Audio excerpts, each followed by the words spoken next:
9월 1일 하나님 말씀 히브리서 1장 1절부터 14절까지 말씀입니다. 한 절씩 교독하겠습니다.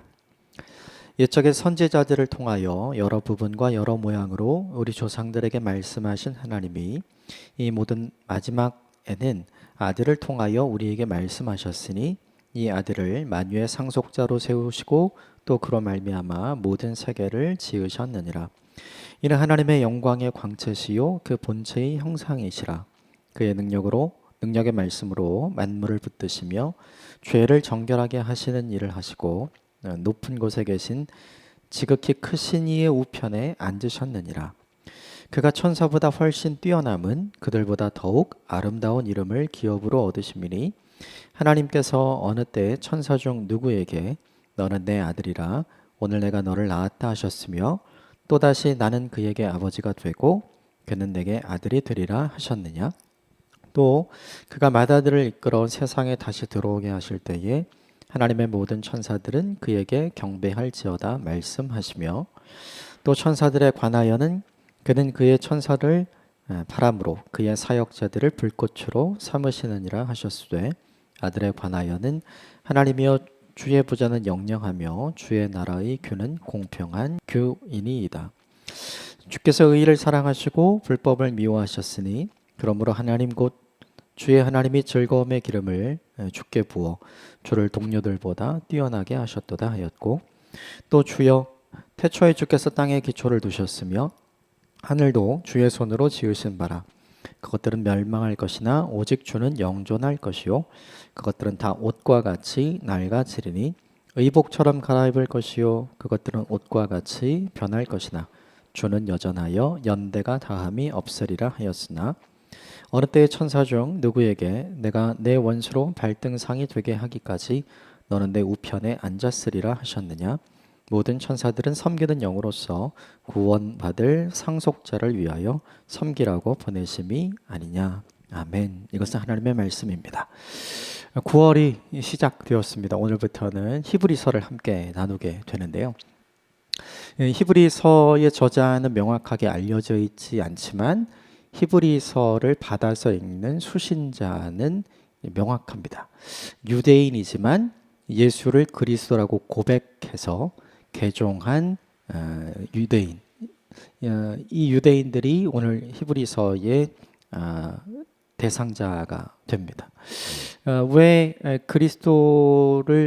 예수를 그리스도라고 고백하는 유대인들에게 해당되는 히브리서 이 서신서를 기록할 수밖에 없었는가? 그 배경을 보면 두 가지 이유가 있는데 첫 번째는 뭐냐 하면 유대인들에게 있었던 박해가 굉장히 심각해졌기 때문에 그렇습니다. 첫 번째 박해는 이제 유대인들이 그리스도인들을 박해하는 동족을 박해하는 거죠. 그 박해가 끊이지 않고 계속되었고 두 번째는 이제 네로 황제로부터 시작되었던 로마의 강력한 박해가 시작이 되었던 거죠. 그래서 현실적인 고난의 문제가 그들의 삶에 늘 있었어요. 그래서 오히려 예수를 믿을 수 있는 좋은 환경이 그들에게 주어진 것이 아니라 예수를 믿는 것이 굉장히 어려운 환경이 그들에게 지속적으로 계속되었죠. 그래서 이것이 개선되지 않자 예수를 그리스도라고 고백했던 유대인들 사이에 이제 어떤 생각이 있었냐면 우리가 과연 믿고 있는 예수님이 정말 우리의 메시아 맞나? 우리의 현실적인 고난을 왜 해결해 주지 않으시고 돌아보지 않으시고 왜 우리를 그냥 두시는가? 이런 질문들을 사람들이 스스로 하게 된 거죠. 또 하나의 배경은 뭐냐면 이 당시 대부분의 그리스도인들은 예수님께서 죽으시고 부활하시고 승천하셔서 하늘에 올라가셨듯이 그들이 살아있을 때 예수님께서 다시 재림할 줄 알고 있었어요. 그리고 그렇게 믿고 있었습니다. 왜냐하면 예수님께서 복음서에 내가 이렇게 올라가는 것을 다시 돌아오는 걸 그대로 볼 자가 있을 것이다 라고 말씀하신 적이 있기 때문에 사도 바울도 그렇고 모든 사도들도 그렇고 그 부활의 증인들도 마찬가지였고 예수를 그리스도라고 고백하는 대부분의 그리스도인들은 자기들이 살아생전에 예수님께서 다시 재림할 거라고 생각을 했던 거죠. 그래서 이들 모두 다 임박한 종말론 사상을 가지고 있었어요. 그런데 예수님께서 죽으시고 부활하시고 승천하신 지 대략 35년에서 40년이 지났습니다. 믿음의 1세대가 온전히 사라진 시간이죠. 자기들의 부모 세대가 믿음을 지키면서 어떻게 살다가 하나님 나라에 갔는지를 다 지켜본 거예요. 그럼에도 불구하고 그들이 기다리던 주님은 아직 돌아오지 않았거든요. 그래서 사람들 사이에 질문이 생기고 회의가 생긴 것이죠. 주님은 정말로 주님의 말씀대로 다시 돌아오는 분이신가?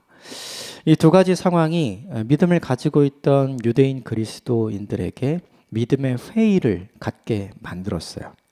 그리고 궁극적으로는 이것이 아닌가 보다라는 생각을 하면서 우리 다시 이전의 유대교로 돌아가야 되겠다라는 움직임이 여기저기서 일어나기 시작을 한 거죠. 이것을 알았던 히브리서 기자는 그들이 유대교로 다시 돌아가지 않도록 그들이 믿고 있는 복음과 예수 그리스도를 온전히 신뢰하고 믿을 수 있도록 히브리서를 작성하고 기록해서 보낸 것이죠. 그런 면에서 히브리서 전체의 주제는 무엇으로 규정할 수 있냐면 믿음으로 살아라. 끝까지 믿음을 지키라. 이 두 가지로 요약할 수 있을 것 같아요. 그럼 중요한 게 믿음으로 살기 위해서 필요한 것은 현실적으로는 현실의 고난 문제가 해결되고 그리고 주님이 빨리 오시면 되잖아요. 그러면 자신들이 가지고 있는 믿음이 흔들리지 않을 수 있겠죠. 그런데 히브리서는 특이하게 현실의 문제에 대한 해결책을 쓴 것이 아니라 우리가 믿고 있는 바가 무엇인지에 대해서 설명하기 시작합니다. 다시 말하면 우리가 어떤 믿음을 갖고 있는가, 우리가 누구에 대한 믿음을 가지고 있는가. 왜냐하면 현실의 문제가 해결돼서 믿는 것은 믿어주는 거죠. 그것은 온전한 믿음이 아닌 거거든요. 그래서 히브리서가 이야기하는 믿음은 아직 경험하지 못한 것, 아직 손에 잡지 못한 것, 아직 보지 못한 것을 경험하고 보고 붙잡는 것이다. 11장에 그렇게 이야기를 하죠.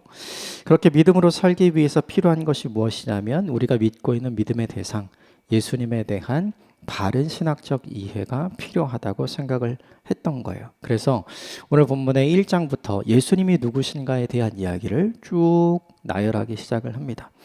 오늘 본문은 크게 두 가지 내용으로 구성이 되어 있는데 1절부터 3절까지는 구약의 선지자들이 이야기한 메시아가 드디어 신약 시대에 하나님의 아들로 이 땅에 와서 하나님께서 그분을 통해 직접 보여주신 모습이 어떤 모습인가, 그것을 기억해야 한다. 또 그것을 다시 확인해야 한다. 이 내용이 나오고요. 그 이후에 나온 내용은 사람들이 예수 그리스도에 대한 믿음이 흔들리자 다른 것을 믿고 다른 것을 추종하기 시작을 했거든요. 그게 오늘 본문에 등장하는 이제 천사에 관한 내용인데 천사와 예수님을 비교하면서 더 우위에 있는 분이 누구인가를 설명하는 내용이 이제 오늘 본문입니다. 구체적으로 어떤 내용이 있는지 몇 가지 좀 살펴보고요. 그리고 함께 오늘 본문을 통해서 우리에게 주시는 두 가지 메시지를 좀 나눠보겠습니다. 먼저 1절부터 3절까지 말씀 다시 읽겠습니다. 시작. 옛적의 선지자들을 통하여 여러 부분과 여러 모양으로 우리 조상들에게 말씀하신 하나님이 이 모든 날 마지막에는 아들을 통하여 우리에게 말씀하셨으니 이 아들을 만유의 상속자로 세우시고 또 그로 말미암아 모든 세계를 지으셨느니라. 이는 하나님의 영광의 광채시요 그 본체의 형상이라.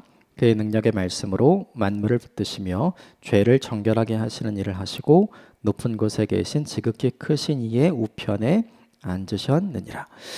구약시대 선지자들을 통해서 들려주신 메시아에 관한 이야기가 마지막 지금이죠.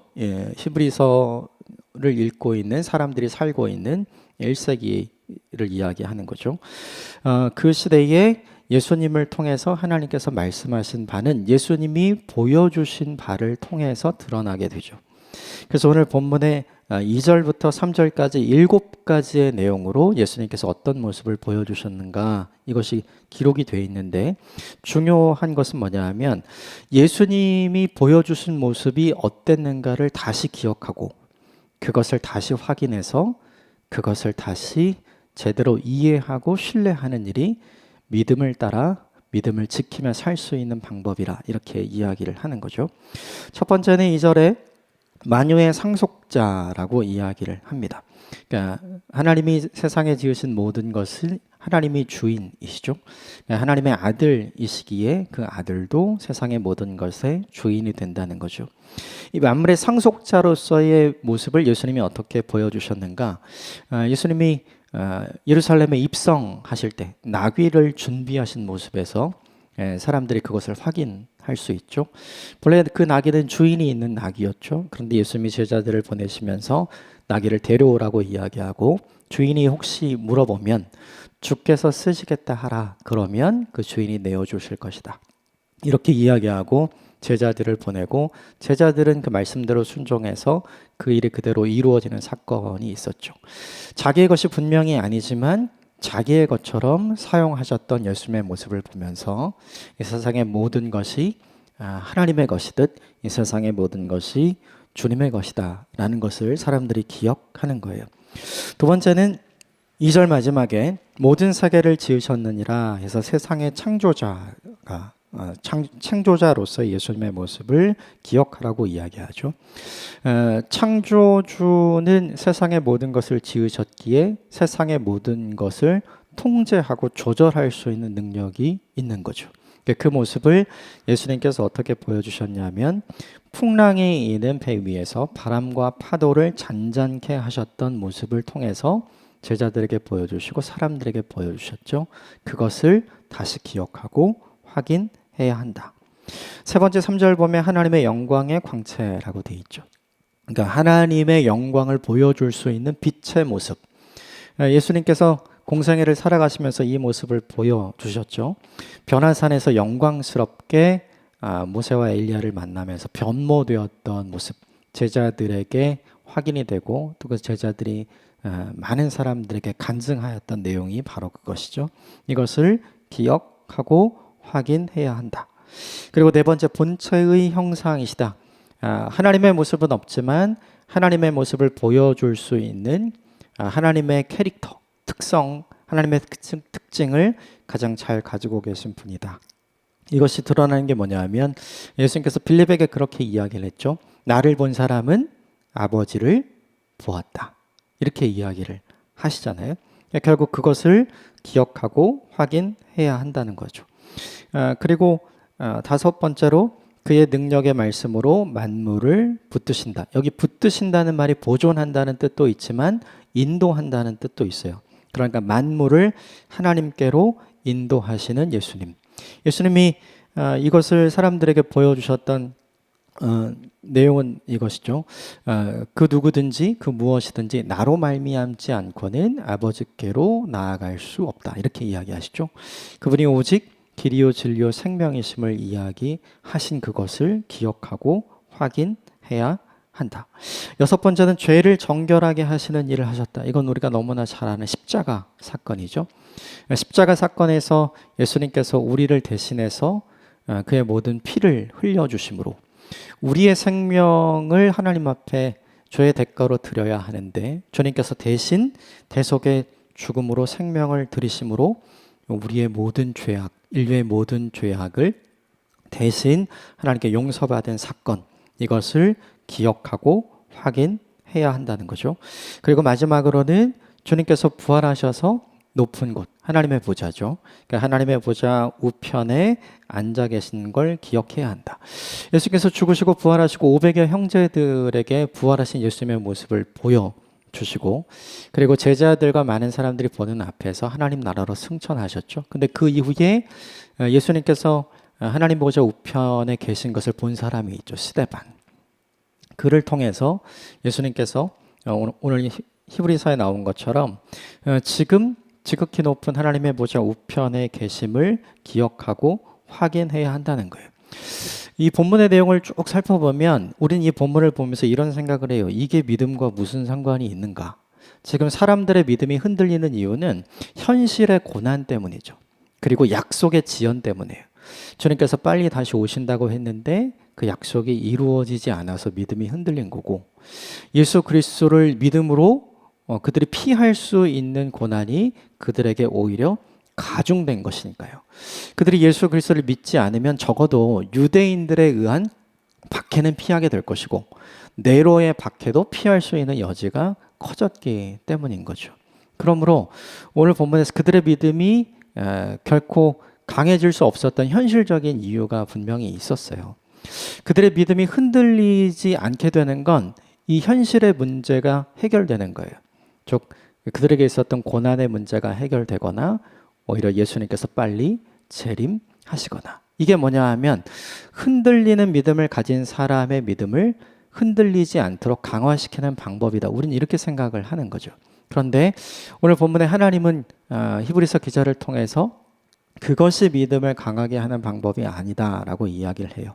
오히려 현실의 고난은 여전히 있고 주님의 약속의 지연은 여전히 있지만 그럼에도 불구하고 그 고난 중에서 다시 오실 그리스도를 기대하고 소망하며 내 믿음이 흔들리지 않도록 지켜가는 것이 오히려 믿음이 견고해지는 길이다라고 이야기를 하는 거죠.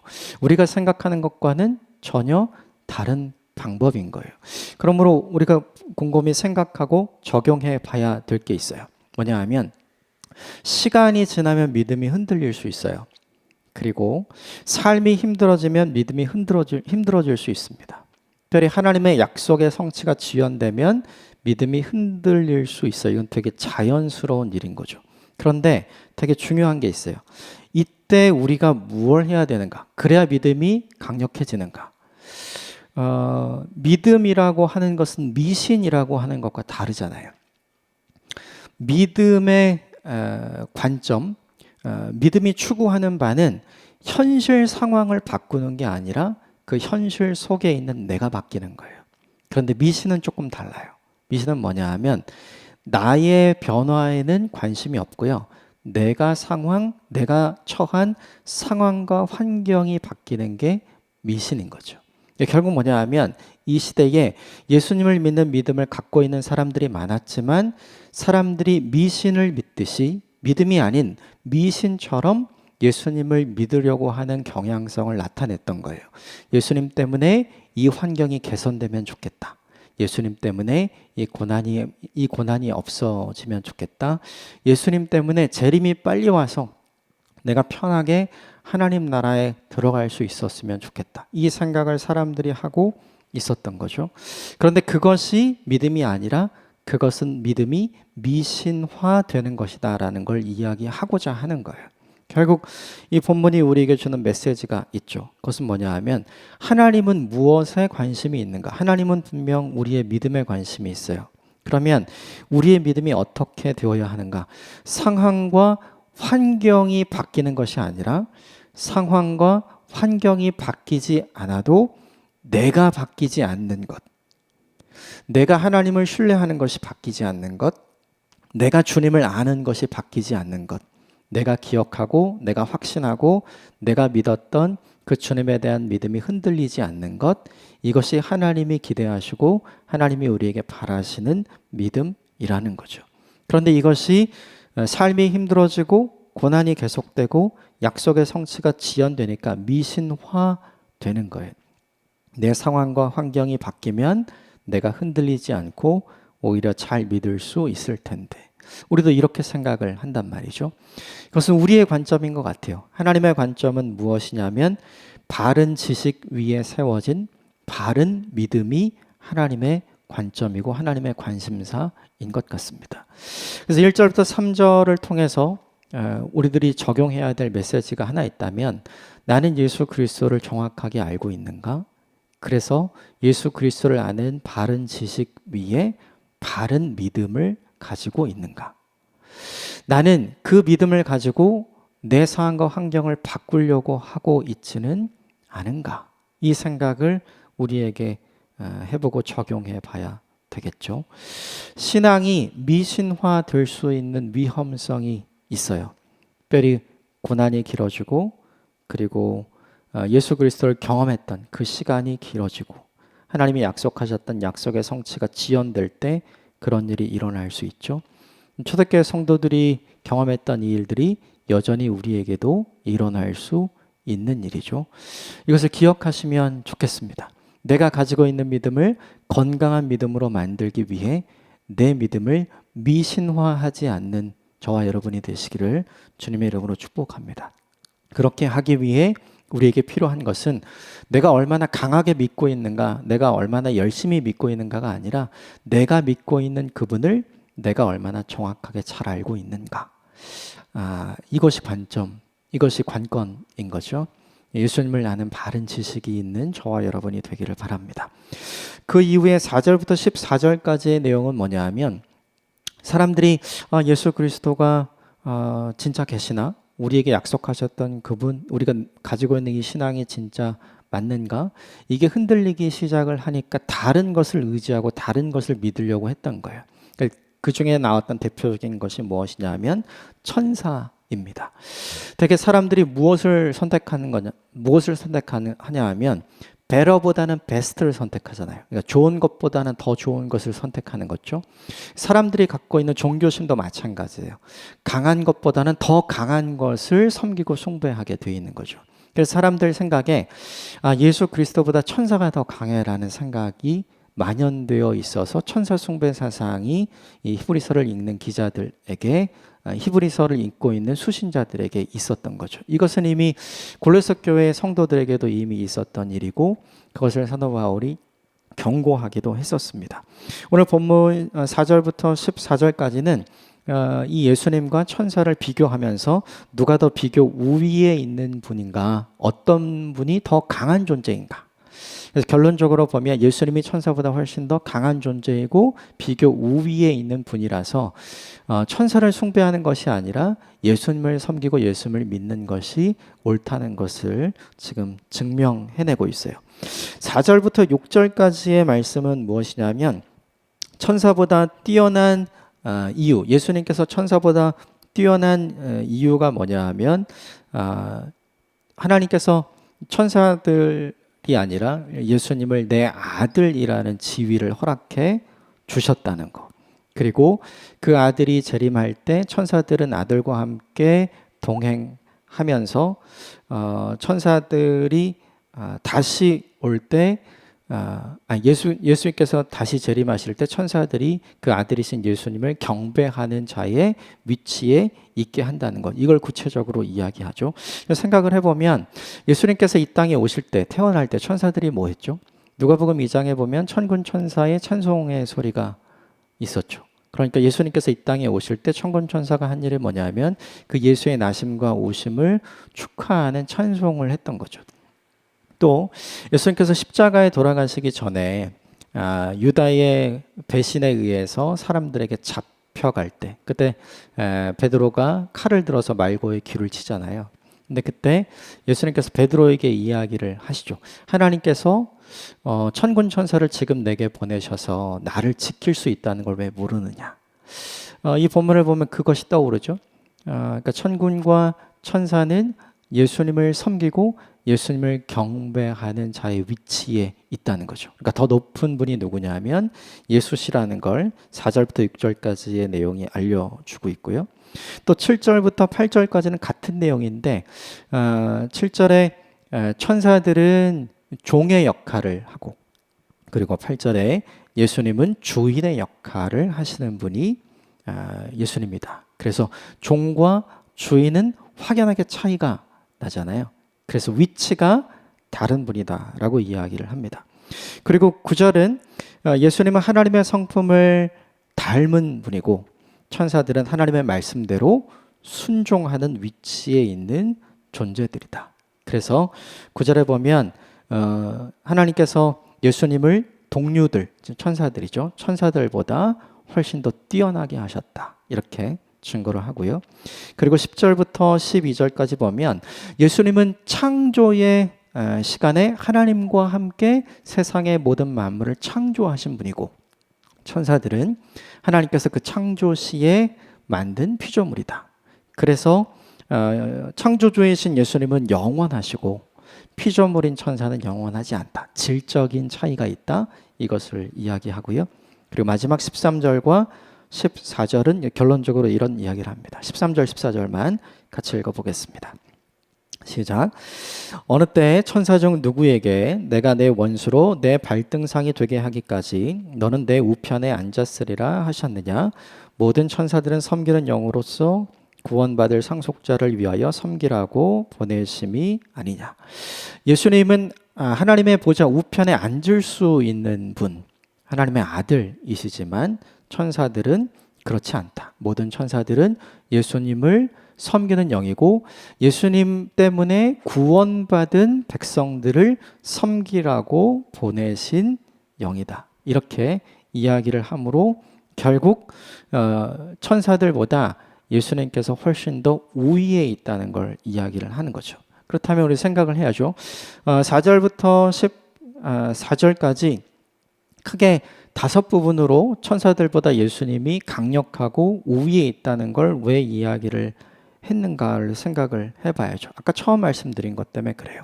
사람들은 베러보다 베스트를 선택하고 강함보다 가장 강한 것을 선택해서 섬기기를 원했던 거죠. 근데 왜 이런 일이 일어났는가를 생각을 해봐야 돼요. 믿음이 흔들렸잖아요. 예수님 때문에. 그래서 예수님 아닌 다른 것을 믿고 싶어 했던 거죠. 이거는 구약에도 동일하게 나오는 것 같아요. 출애굽 이후에 모세가 십계명을 받으러 시내산에 올라가죠. 그러자 모세가 보이지 않자 사람들이 했던 건 뭐냐면 믿음을 잃어버린 것이 아니라 금송아지를 만들고 그것을 하나님이라고 이야기하면서 다른 것을 믿으려고 하잖아요. 그러니까 이런 생각들과 이런 마음과 이런 경향들이 구약에 살았던 사람들에게도 있었고 오늘 신약에 고난받는 사람들에게도 분명히 있었던 거죠. 이 본문을 통해서 우리가 알 수 있는 한 가지 그것은 무엇인가? 예수님을 분명히 아는 지식이 있어야, 하나님을 바로 아는 지식이 있어야 우리의 신앙이 흔들리지 않는다. 흔들리는 삶의 시간을 우리가 보내잖아요. 우리가 믿고 있는 신앙 때문에 우리가 흔들리면 우리가 신앙을 포기하는 것이 아니라 다른 것을 믿으려고 한다는 게 이 본문이 우리에게 드러나는 거죠. 그러므로 생각해 봐야 돼요. 갈라디아서를 통해서 우리에게 말씀해 주시는 것은 다른 복음을 말하는 자, 다른 복음을 전하는 자에게 하나님께서 그를 저주하실 것이다 라고 분명하게 이야기를 하잖아요.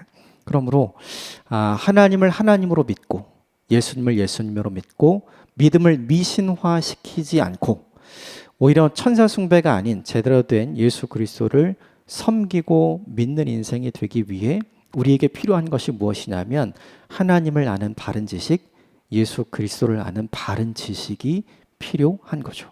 그래서 성경을 보셔야 합니다. 그래서 계속해서 성경을 읽고 주님께서 우리에게 무엇을 말씀하시는지, 주님께서 우리에게 어떤 모습으로 드러내 주시는지 그것을 아는 일이 우리에게 필요한 거죠. 오늘 보면 두 가지를 좀 함께 기억했으면 좋겠습니다. 우리가 가진 믿음을 미신화시키지 않는 저와 여러분이 되었으면 좋겠습니다.